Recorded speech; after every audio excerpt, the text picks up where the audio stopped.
5월 달은 가정의 달이라고 많이 알고 여러 가지 행사일도 많습니다. 어제는 우리가 스승의 날이었죠. 어떻게 여러분들 가르치시고 지도해 주신 선생님들에게 감사 문자라도, 감사 통화라도, 감사 선물이라도 하셨는지 모르겠습니다. 내일은 성년의 날입니다. 이제 20살 된 성년들의 날을 기념하여 매달 셋째 주 월요일을 성년의 날로 삼습니다. 아마 전라도에 사시는 분들은, 광주 쪽에 사시는 분들은 5.18을 아마 잊지 못하실 겁니다. 광주 민주화운동 기념일이기도 합니다. 또한 수요일 날은 석가탄신일이기도 하지요. 붉은 날입니다. 근데 우리가 가장 중요한 날로 오늘 뽑는 것은 21일입니다. 21일이 무슨 날이냐? 5월 21일 금요일로 알고 있습니다. 21일이 무슨 날인지 혹시 여러분 아세요? 네, 맞아요. 부부의 날이라고 합니다. 왜 부부의 날이냐라고 했더니 사람들이 말도 참 잘 만들어요. 이 두 개가 하나가 되었다. 이런 의미로 해서 21일을 부부의 날로 이렇게 삼습니다. 자, 그래서 오늘은 특별히 부부의 날을 맞이하여서 우리가 부부는 어떠해야 하는가, 부부는 도대체 어떤 존재인가에 대해서 함께 말씀을 나누려고 합니다. 우리가 5월 첫 번째 주일은 어린이 주일로 해서 자녀들에 대한 부분, 또 지난주에는 어버이 주일이라고 해서 어떤 부모님에 대한 부분을 나누었고, 오늘은 이제 부부의 관계, 특별히 가정에 대한 관계 가운데 부부는 어떠해야 되는가를 우리가 오늘 성경을 통해서 살펴보려고 합니다. 성경에 도대체 남편이라는 말이 언제 처음 나오는가, 아내라는 단어가 언제 처음 나오는가를 성경을 한번 찾아보았어요. 그랬더니 아내라는 단어가 처음 나오는 게 2장 24절에 처음 나오더라고요. 2장 24절입니다. 이러므로 남자가 부모를 떠나 그의 아내와 합하여 라고 해서 처음으로 아내라는 단어가 성경에 기록이 되더라고요. 그렇구나. 그럼 남편이라는 단어는 도대체 언제 나오는가 딱 봤더니 창세기 3장 6절에 보니까 처음으로 남편이라는 단어가 나오더라고요. 6절에 보니까 여자가 그 나무를 본즉 먹음직도 모함직도 하고 지혜롭게 할 만큼 탐스럽기도 한 나무인지라 여자가 그 열매를 따먹고 자기와 함께 있는 남편에게도 주네. 자, 성경에 처음으로 나와 있는 아내와 남편이라는 단어가 창세기 2장과 3장에 기록이 되어 있어서 오늘은 도대체 성경은 우리에게 아내는 어떠한 존재, 남편은 어떠한 존재인가에 대한 것을 우리가 함께 말씀을 나누려고 합니다. 본문은 18절 이렇게 시작합니다. 여호와 하나님이 이르시되 사람이 혼자 사는 것이 좋지 아니하니 내가 그를 위하여 돕는 배필을 지으리라. 여러분들 아시다시피 아내를 보통 배필이라는 말도 가끔씩 쓰기도 하는데요. 도대체 이 돕는 배필, 하나님께서 보실 때는 이미 남자와 여자를 지을 것을 이미 계획을 하셨어요. 그게 어디 나와 있냐면 창세기 1장 27절에 기록이 됩니다. 27절 말씀입니다. 1장입니다. 하나님이 자기 형상 곧 하나님의 형상대로 사람을 창조하시되 남자와 여자를 창조하셨다라고 이미 하나님의 창조 계획에는 포함이 되어 있습니다. 자, 남자와 여자를 이미 지었겠다라고 하는 계획 가운데 이제 창세기 2장으로 들어가서 하나님이 하와라고 하는, 여자라고 하는 사람을 딱 만드시는데 그 이유는 18절 말씀에 나와 있듯이 사람이 혼자 사는 것이 좋지 않기 때문이라고 나와 있어요. 다 아시겠지만 여러분들 혼자 있는 분들은 참 외롭다는 얘기를 많이 합니다. 그것은 당연하죠. 왜냐하면 혼자 있으면 어찌되건 간에 모든 일을 혼자 다 해결을 해야 되지만 누군가가 돕는 자가 있으면 같이 협력해서 일을 할 수 있기 때문에 그렇습니다. 근데 많은 분들은 이 18절 말씀 돕는 배필이라는 단어를 보고 이렇게 얘기합니다. 그래, 여자는 남자를 돕는 자야, 여자는 남자보다 아래에 있는 자야 라고 많이 생각을 합니다. 근데 여러분, 원어를 조금 보면 이 돕는이라는 말은 에제르라고 하는 그런 히브리어인데 이 돕는이라는 에제르와 똑같은 단어가 시편에 나와 있는 하나님은 우리의 큰 도우미시라라는 단어하고도 연과 같은 단어예요. 그러니까 여러분들이 돕는 배필이라는 말을 도움을 주는 자, 우리에게 도움이 되는 자라고 해석을 하시면 도움이 됩니다. 자, 하나님은 아담이 혼자 사는 것이 좋지 않아서 하와를 만드시는데, 돕는 배필을 지으시는데 어떻게 지으시냐면 21절에 보니까 여호와 하나님이 아담을 깊이 잠들게 하십니다. 그리고 잠든 다음에 그가 그 갈빗대 하나를 취하고 살로 대신 채우시고 여호와 하나님께서 아담에게 취한 갈빗대로 여자를 만드셨습니다. 그리고 난 다음에 하나님이 아담에게로 끌고 옵니다. 자, 아담이 처음 여자를 보았어요. 물론 벌거벗은 모습이었겠죠. 중요한 것은 그 여자를 보고 뭐라고 하였느냐. 23절 말씀입니다. 이는 내 뼈 중에 뼈다, 살 중에 살이다. 그러면서 여자를 여자라고 불렀다라고 기록하고 있어요. 그 다음에 그들은 이제 부모를 떠나 아내와 합하여 한 몸을 이룰지로다라는 명령을 받게 됩니다. 자, 벌거벗었으나 부끄럽지 않은 정상적인 부부의 관계를 얘기하고 있는데 드디어 3장으로 넘어가면 어떤 존재가 나오냐면 뱀이 나옵니다. 자, 뱀이 뭐라고 질문을 하냐면 1절 말씀에 보면 이렇게 물어봅니다.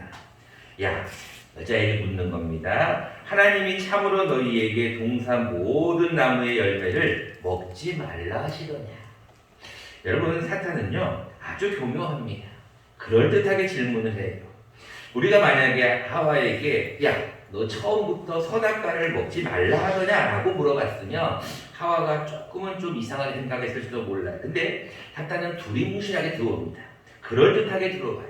뭐라고 질문을 합니까? 선악과의 열매를 먹지 말라고 질문하지 않고 동산 모든 나무의 열매를 먹지 말라느냐 라고 질문을 합니다. 그럴듯한 질문에 하와는 아니, 하나님은 다 먹을 수는 있는데 이 중앙에 있는 나무의 열매는 먹지도 만지지도 말라, 죽을까라고 하는 의심을 딱 하는 순간에 뱀이 치고 들어오는 것은 뭐냐면 결단코 죽지 않으다. 너가 그것을 먹으면 눈이 밝아져서 하나님과 같이 될 것이다, 선악을 알게 될 것이다 라는 이야기를 하자 여자가 넘어가 버립니다. 그래서 어떻게 합니까? 뼈 중에 뼈, 살 중에 살했던 여자가 그 나무를 딱 보니까 먹음직, 보암직, 지혜롭게 할 만큼 탐스러워. 그래서 여자가 그 열매를 딱 따먹습니다. 그리고 난 다음에 그것으로 끝나지 않고 그의 남편에게도 주었어요. 그랬더니 아담도 그것을 먹습니다. 자, 선악과를 먹은 뒤에 그들의 눈이 밝아졌다라고 7절에 기록하고 있어요. 그 다음에 그들이 처음으로 알게 된 것이 무엇이냐? 그들이 벗은 줄을 알았어요. 자, 우리가 이 3장 7절 말씀을 2장 25절하고 조금 연관을 시키면 이렇게 됩니다. 아담과 그의 아내 두 사람이 벌거벗었으나 부끄러워하지 아니하였어요. 그런데 3장 7절에 보니까 그들이 벗은 줄을 알고 무화과 나무 잎으로 치마를 삼았어요. 자, 하나님이 이제 묻습니다. 아담아, 여러분 창세기에 처음 나온 단어가 참 많은데 그 중에 하나가 뭐냐면 두려움이라는 단어가 처음으로 나와요. 성경은 계속 우리에게 말하죠. 두려워하지 말라, 두려워하지 말라, 내가 너와 함께. 이 두려움이라는 단어가 처음으로 나오는 게 창세기 3장이 어디 나올까요? 10장 10절에 나옵니다. 이렇게 물어봅니다. 이르되 내가 동산에서 하나님의 소리를 듣고 내가 벗었으므로 두려워하여 숨었나이다. 처음으로 인간의 두려움이 나온 것은 무엇 때문에 두렵다고요? 내가 벗었으므로에 대한 두려움이 나옵니다. 그때 하나님 묻죠. 누가 너희 벗었음을 알렸느냐? 아담이 제가 잘못했어요. 끝이면 되는데 저 여자가 나에게 줘가지고 그랬어요. 하와에게 묻습니다. 누가 이렇게 했느냐? 뱀이 저에게 꼬셔서 그렇게 했어요. 결국은 하나님의 징벌을 받습니다. 뱀부터 뱀 너는 종일토록 흙을 조줄바라 배로 다니고 살아있는 동안 흙을 먹을 것이다. 여자도 역시 조줄을 받습니다. 어떤 임신의 고통, 임신하는 고통을 크게 더할 것이라는 고통. 남자의 즉시 저주를 받습니다. 평생에 수고하여야 땀을 흘려야 먹을 것이 있다는 고통을 더하십니다. 자, 여기까지가 오늘의 본문의 내용이고 여러분들이 아마 더 설명을 드리지 않아도 다 아는 내용입니다. 자, 오늘은 특별히 남편과 아내라는 주제를 가지고 도대체 남편과 아내는 어떤 자리에 서 있어야 되는가를 오늘 우리가 함께 나누려고 합니다. 첫 번째입니다. 남편과 아내의 자리를 여러분 분명히 기억하셔야 됩니다. 남편의 자리는 아내를 사랑해야 됩니다. 아내의 자리는 남편에게 복종해야 됩니다. 여러분들이 이 사실을 듣고 뭐라고요? 아내가 남편에게 복종하라고요? 남편이 아내를 사랑한다는 것은 내가 이해할 수 있지만 요즘 같은 세상에 어떻게 아내가 남편에게 복종할 수 있어요? 그럼 어떤 전 근대적인 이야기를 하면 어떡합니까? 그것은 저의 얘기가 아니라 하나님의 말씀이에요. 사도 바울이 에베소서를 통하여서 남편과 아내의 관계를 어떻게 정의하냐면 예수님과 교회와의 관계로 정의를 내립니다. 자, 우리 같이 한번 자막을 보시고 같이 한번 읽어보도록 하겠습니다. 같이 한번 읽겠습니다. 시작. 이는 남편이 아내의 머리됨이 그리스도께서 교회의 머리됨과 같음이니 그가 바로 몸의 구주시니라. 여러분, 아내가 남편에게 복종해야 될 이유가 있습니다. 그 이유는 남편이 아내의 뭐가 된다고요? 머리가 되기 때문에 그래요. 여러분들 잘 아시다시피 아담을 왜 하나님을 깊이 잠들게 한 뒤에 하와를 만들었을까? 왜 깊이 잠들게 한 뒤에 아담의 갈빗대와 살로 하와를 만들었을까? 여러분들 만약에 아담이 딱 깨어있을 때 하와를 만드는 걸 보면 아담이 그렇게 생각했을 거예요. 아, 내가 또 많은 동물을 다스리는 것처럼 여자도 내가 다스릴 수 있는 존재라고 생각할지도 몰라요. 근데 하나님은 그렇게 만들지 않습니다. 하나님은 아담을 깊이 잠들게 한 후에 하나님께서 아담에게로 하와를 데리고 오셔요. 그 얘기는 뭐냐면 하와는 너가 만든 것이 아니라 내가 만들었다는 것, 하나님이 만들었다는 것을 알려주기 위함이에요. 그래서 여러분들 하와는 남편인 아담에게 복종해야 돼요. 근데 여러분 중요한 것은 아내가 남편에게 복종하는 것을 그게 어떻게 복종할 수가 있느냐고 하지만 성경은 분명히 말씀하시기를 아내의 머리는 남편이에요. 여러분들 이 사실을 분명히 기억하셔야 됩니다. 많은 분들이 그런 사상이 어디 있느냐고 하지만 분명한 것은 질서상의 문제, 어떤 관계상의 얘기를 하는 것이 아닙니다. 질서상의 남편과 아내, 그것이 방금 보시다시피 예수께서 교회의 머리됨과 같다라고 기록하고 있어요. 그럼 이제 남편들은 어떻게 해야 될 것인가? 남편들은 아내를 사랑하셔야 됩니다. 우리 같이 한번 뒤에 자막을 보시고 한번 같이 한번 읽어보겠습니다. 시작. 그리스도께서 교회를 사랑하시고 그 교회를 위하여 자신을 주심같이 하라. 여러분, 남편들아 아내 사랑하기를 그리스도께서 교회를 사랑하시는데 어떻게 사랑하셨다고요? 그 교회를 위하여 자신을 모함같이 주심같이. 그러니까 여러분들, 아내는 남편에게 복종해야 될 자리에 있어요. 그리고 남편은 아내를 사랑하는데 어떻게 사랑하셔야 되냐면 주님께서 교회를 위하여 자신을 주심같이, 자신의 물과 피를 다 흘리신 같이 아내를 사랑해야 된다는 거예요. 그래서 여러분, 남편과 아내의 자리의 분명한 정의는 아내는 남편에게 복종, 남편은 아내를 자기 자신을 주님과 같이 사랑하는 거예요. 여러분, 이것이 첫 번째 남편과 아내의 자리예요. 자, 두 번째입니다. 이제 여러분들이 남편과 아내의 자리에 대해서 성경에 기록하고 있다면 두 번째는 우리가 남편과 아내는 어떤 일이 있어도 나뉘는 것은 하나님의 뜻이 아니라는 것이에요. 성경은 분명히 말씀하고 있습니다. 어떤 배우자가 음행한 연고 외에는 갈라서지 말라고 그래요. 그런데 요즘 여러분 가정주일이라고 하지만 사실 홀부모 가정이 너무나 많습니다. 이혼뿐 아니라 결혼이라고도 하기도 하고 많은 가정들이 그냥 깨지기도 합니다. 그 이유가 무엇인지 혹시 아세요? 그 이유는 간단합니다. 자기들이 좋아서 선택한 남자와 자기들이 좋아서 선택한 여자를 만나서 결혼하기 때문에 쉽게 깨지는 거예요. 여러분 잘 기억하셔야 돼요. 자기가 좋아하는 남편과 자기가 좋아하는 아내를 만나는 것이 결혼이 아닙니다. 그런 결혼은 무화과 나무잎과 똑같은 거예요. 왜 성경에서 무화과 나무잎을 얘기할까요? 무화과 나무잎은 사람이 할 수 있는 그게 한계예요. 여러분 젊은이들을 가만히 보면은요, 요즘 보면은 좀 그런 것들이 참 많이 보여요. 자기가 어떤 눈에 맞으면 원나잇이라고 해서 하룻밤에도 아무렇지도 않게 하룻밤을 보내는 경우가 허다하다는 거예요. 그런데 그러다 보니까 금방 만났다가 금방 헤어져 버리는 거예요.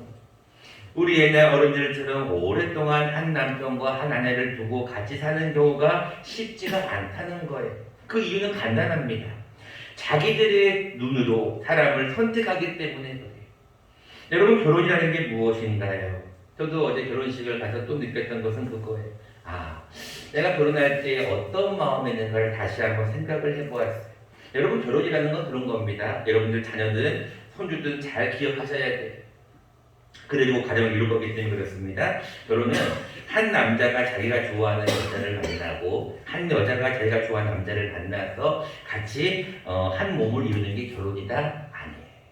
성경적인 결혼의 의미는 뭐냐면 자기가 좋아하는 남자가 아니라 하나님께서 원하시는 남자, 자기가 좋아하는 여자가 아니라 하나님이 원하시는 여자, 두 사람이 하나님의 뜻 가운데 결합해서 결혼은 더 거룩해지는 게 결혼이에요. 많은 사람들은 결혼을 왜 합니까? 라고 질문을 하면 행복해지려고 한다고, 외롭지 않기 위해 한다고 해요. 근데 그거는 세상적입니다. 여러분, 결혼하는 이유는 한 가지, 두 사람이 연합하여 서로 도와가면서 거룩해지기 위해서 결혼을 하는 거예요. 그렇기 때문에 여러분들 결혼에 대한 정의를 하나님이 원하시는 남편과 하나님이 원하시는 아내를 만나는 게 중요해요.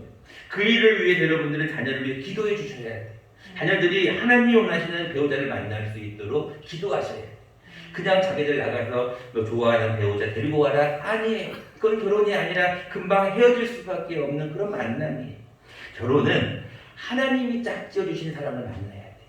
그것이 저 얘기가 아니라 예수님의 말씀입니다. 자막을 보시면서 같이 한번 읽어보도록 하겠습니다. 시작. 그런즉 이제 둘이 아니요 한 몸이니 그러므로 하나님이 짝지어 주신 것을 사람이 나누지 못할지니라 하시니. 여러분, 예수님께서 직접 말씀하신 거예요. 사람들은요 너무나 쉽게 헤어지고 너무나 쉽게 가정이 깨어지는 경우를 봅니다. 그래도 그것이 자연적인 현상이라고 하지만 사실 여러분, 하나님이 짝지어 주신 것을 사람은 나눌 수가 없어요. 근데 요즘은 어떻습니까? 그렇지 않는데 문제가 있는 거예요. 여러분들이 아시다시피 하나님께서 아담과 하와를 보시고 무화과 나무 잎을 엮어서 치마로 삼은 그들을 향해 하나님께서 무엇으로 그들을 지어 입히십니까? 가죽옷을 지어 입혀요. 그 이유가 뭐예요? 여러분, 가죽옷을 지으려면 어떻게 해야 돼요? 어떻게 간에 동물을 죽여야 될 거 아니에요? 죽여야지만 가죽이 나올 거 아니에요? 그렇다면 여러분, 하나님 말씀하신 그 가죽옷은 어떤 하나님의 마음이자 하나님의 사랑, 피예요, 피. 죽음을 통해 하나님은 가죽옷을 지어 입히는 거예요. 가정도 마찬가지입니다. 하나님이 우리에게 가정을 왜 주셨을까요? 제가 오늘 이 설교를 준비한 이유는 간단합니다. 우리 유천교회는 총 제가 조금 이게 한번 쭉 보니까 이제 조금 시간이 지나서 다 이제 대략 상황하니까 한 16상 정도의 가정이 있더라고요. 물론 먼저 돌아가신 분도 계시고 사별하신 분도 계시고 또 아직 혼자 있는 분도 있습니다. 그런데 가정을 이룬 가정은 총 16상 정도가 있는데 그 중에서 지금 우리 유천교회에 나오는 가정은 보통 6상 정도, 저희 가정과 한 7상 정도가 나와요. 적은 횟수가 아닙니다. 아주 많이 나오는 거예요. 그런데 아직까지도 우리에게는 9상 정도에 되는 분들은 혼자서 신앙생활을 하셨어요. 많은 가정들마다 가서 신방을 하거나 대화를 하고, 우리 교회뿐 아닙니다. 모든 교회를 가서 가정을 보면 다 이유가 있어요. 저 혼자밖에 교회를 나오지 못하는 이유가 있어요. 그리고 그 가정의 전도를 위해서 많이 기도하고 있다는 것도 알아요. 그런데 그게 쉽냐는 거예요. 가정 전도하는 거, 특별히 남편과 아내 전도하는 거 쉬울까요? 정말로 쉽지 않습니다. 왜요? 너무나 잘 알기 때문에. 그런데 여러분, 자식이 우리와 함께 평생토록 같이 갈까요? 아니잖아요. 언젠가 떠날 거 아니에요. 여러분, 우리 부모님이 우리와 항상 평생 같이 갈까요? 아니잖아요. 언젠가 돌아가실 거 아니에요. 그럼 평생 남는 게 누구예요? 부부밖에 없잖아요. 등 긁어줄 사람은 부부밖에 없잖아요. 그러면 부부가 같이 신앙생활 하는 거, 아까 얘기했던 정말로 결혼이라고 하는 하나님이 원하시는 한 남자와 하나님이 원하시는 한 여자가 만나서 결합하는 이 결혼, 그래서 더 거룩해져야 되는 이 가정이 올바로 서기 위해서 어떻게 해야 되는 거예요? 우리 가정이 함께 신앙생활하는 남편과 아내가 되어야 된다는 거예요. 우리가 이 일을 위해서 다음 주일은 특별히 총동원 주일로 하나님 앞에 세우고 기도 중에 있습니다. 여러분들에게 다시 한번 부탁을 드리고 싶은 것은 이겁니다. 여러분, 사랑하는 남편과 아내가 교회를 한번 나올 수 있도록 이 한 주간은 최대한 노력해 보십시오. 저는 우리 이천교회에 3년 정도 있으면서 많은 경험을 했지만 특별히 작년의 경우를 잠깐 예를 듭니다. 작년에 우리가 코로나로 인해서 2번이나 예배를 주일 예배를 멈췄습니다. 그럼에도 불구하고 우리는 작년에 7월달에 은퇴식과 임직식을 아주 거하게 아주 하나님의 은혜스럽게 잘 거행했습니다. 많은 교회 목사님들이 어려운 시기에 정말로 잘하였다라는 이야기를 제가 많이 들었어요. 저는 그것을 보면서 뭘 다시 한번 느꼈냐면 우리 유천교회의 저력을 느꼈어요. 우리 유천교회 교인들은 약간 이런 게 있어요. 평상시는 조용한 것 같아요. 평상시는 표현 안 하는 것 같아요. 그런데 어떠한 일이 딱 있을 때는 의기투합해서 무엇인가를 이루는 모습을 제가 이미 여러 번 경험을 했어요. 다음 주도 마찬가지입니다. 여러분 오른쪽에 붙어있는 게시판을 놓고 제가 2월부터 같이 기도를 하자라고 얘기했습니다. 이제 5월 23일 다음 주일은 성령 강림 주일이자 우리가 총동원 전도 주일입니다. 제가 여러분들 다시 한번 부탁을 드립니다. 한 번입니다. 5월 23일 한 번만 내 사랑하는 남편, 내 사랑하는 아내, 내 사랑하는 자식, 내 사랑하는 손주 한 번만 데리고 오시면 됩니다. 왜? 그 다음 일은 하나님이 하실 것이기 때문에 그렇습니다. 한 번 나오고 그 다음에 교회 안 나오면 상관없습니다. 중요한 것은 그 사람이 한 번이라도 교회 발을 내렸다는 그 자체를 하나님은 기뻐하셔요. 그러니까 여러분들 이 한 주간은 다른 기도하지 마시고 이 가정주의를 맞이하여 특별히 부부의 날 5월 21일을 기억하면서 사랑하는 남편, 아내, 자녀를 위해서 한번 기도하시고 그리고 이 한 주간은 최대한 여러분들이 노력해 주셔야 됩니다. 여러분들의 저력을 한번 보여주셔야 됩니다. 하나님, 우리 가정도 아담과 하와가 범죄하셨어요. 아담과 하와가 범죄하여 하나님의 책망을 받았습니다. 저주를 받습니다. 그럼에도 불구하고 하나님은 그 아담과 하와를 위해서 가죽옷을 지어입다. 그 얘기는 뭐예요? 지금은 남편이 아내가 교회를 안 나온다 할지라도 하나님은 그 가정을 뭐 하신다는 것? 사랑하신다는 것. 그 가정을 위해 하나님도 지금도 가죽옷을 준비하고 계셔요. 여러분 그러니까 그 가죽옷을 하나님이 지어 입힘을 위해서 한 주간 동안은 좀 노력해 보십시오. 해도 안 되는 건 어쩔 수 없죠.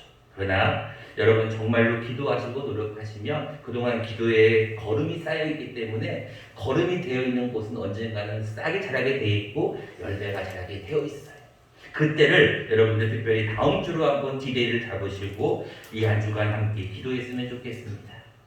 여러분 이 한 주간 사랑하는 내 남편, 사랑하는 내 아내를 위해 기도하시고 다음 주에는 함께 우리가 앉아서 예배 드릴 수 있는 그날을 기대하며 우리가 함께 노력했으면 좋겠습니다. 기도하겠습니다.